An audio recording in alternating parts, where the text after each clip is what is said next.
Hello and welcome. Thank you so much for joining me this morning. This morning we're going to be continuing in our sermon series about fierce women of the Bible. This week's fierce woman isn't quite a woman, but instead she is a young girl.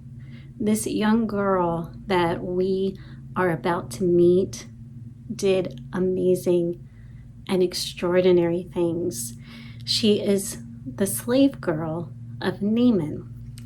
There are only 2 verses in the Bible that are written about her, but she had a big impact on Naaman's life.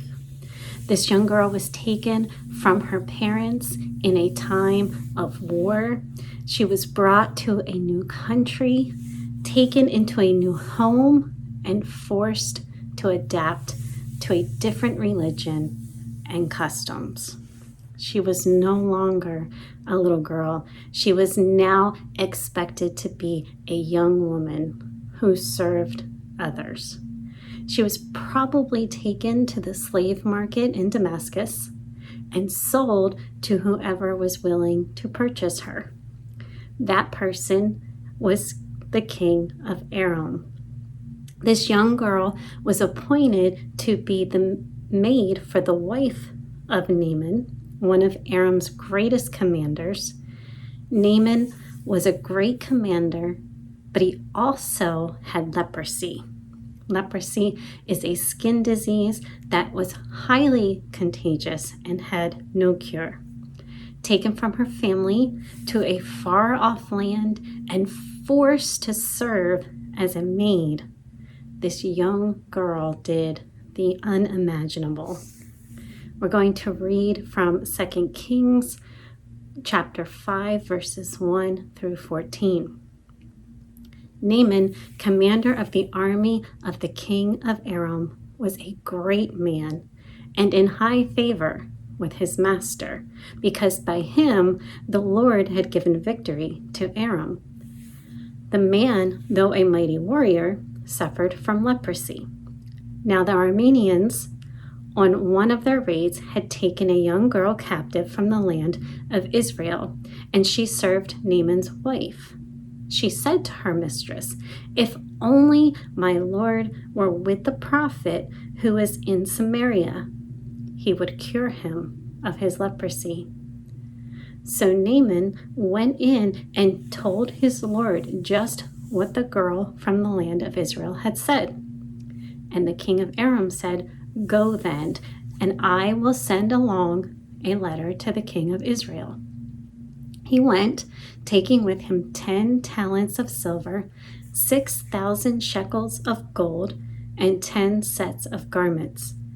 He brought the letter to the king of Israel, which read, "When this letter reaches you, know that I have sent you my servant Naaman, that you may cure him of his leprosy."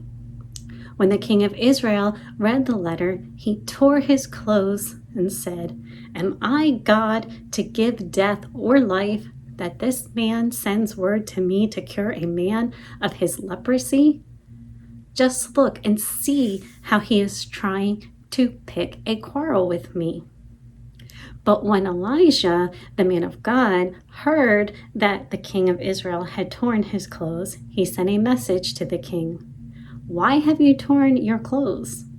Let him come to me, that he may learn that there is a prophet in Israel." So Naaman came with his horses and chariots and halted at the entrance of Elijah's house. Elijah sent a messenger to him saying, "Go, wash in the Jordan 7 times, and your flesh shall be restored, and you shall be clean." But Naaman became angry and went away, saying, "I thought that for me he would surely come out and stand and call on the name of the Lord, his God, and would wave his hand over the spot and cure the leprosy. Are not Abana and Pharpar, the rivers of Damascus, better than all the waters of Israel? Could I not wash in them and be clean?" He turned and went away in a rage. But his servants approached and said to him, Father, if the prophet had commanded you to do something difficult, would you not have done it? How much more when all he said to you was, Wash and be clean? So he went down and immersed himself 7 times in the Jordan. According to the word of the man of God, his flesh was restored like the flesh of a young boy, and he was clean. Last week we talked about Deborah, a woman who was a judge and led her people into war in a time when women were not valued by the world. What was valued less than even women were? Children. Children had no voice, but this young maidservant spoke her voice in just one sentence. If only my Lord were with the prophet who is in Samaria, he would cure him of his leprosy. This young girl faces her struggles with kindness. She had to have been so scared, so sad, and so confused. But she looked beyond her situation to help someone else. And not just any someone, the very man for whom she served, his wife. Remember Jesus' response to his disciples in Matthew 18. At that time, the disciples came to Jesus and asked, Who is the greatest in the kingdom of heaven? He called a child, whom he put among them and said, Truly I tell you, unless you change and become like children, you will never enter the kingdom of heaven. Whoever becomes humble like this child is the greatest in the kingdom of heaven. Whoever welcomes one such child in my name welcomes me. This child demonstrated a true faith in the power of God when she speaks out about God's prophet Elijah, who can heal Naaman of his leprosy. Even though she is in a horrible situation, she still has her faith in God. She not only has her faith, but she is confident in her faith. If she had any doubt about what God would do, she would surely have hesitated because it would have meant putting her own life on the line. For whatever reason, maybe out of being desperate to relieve his pain, he takes this one sentence that is voiced by a child, and Naaman heads off to see this prophet that she speaks of. We read that at first he gets angry with what Elijah tells him to do. But with the encouragement of his servants, he does what Elijah directs him to do, and he goes down to the water and washes 7 times. The young slave girl not only led Naaman to be healed physically, she led him to be healed spiritually. Let's continue reading in verses 15 through 19. Then he returned to the man of God, he and all his company. He came and stood before him and said, Now I know that there is no God in all the earth except in Israel.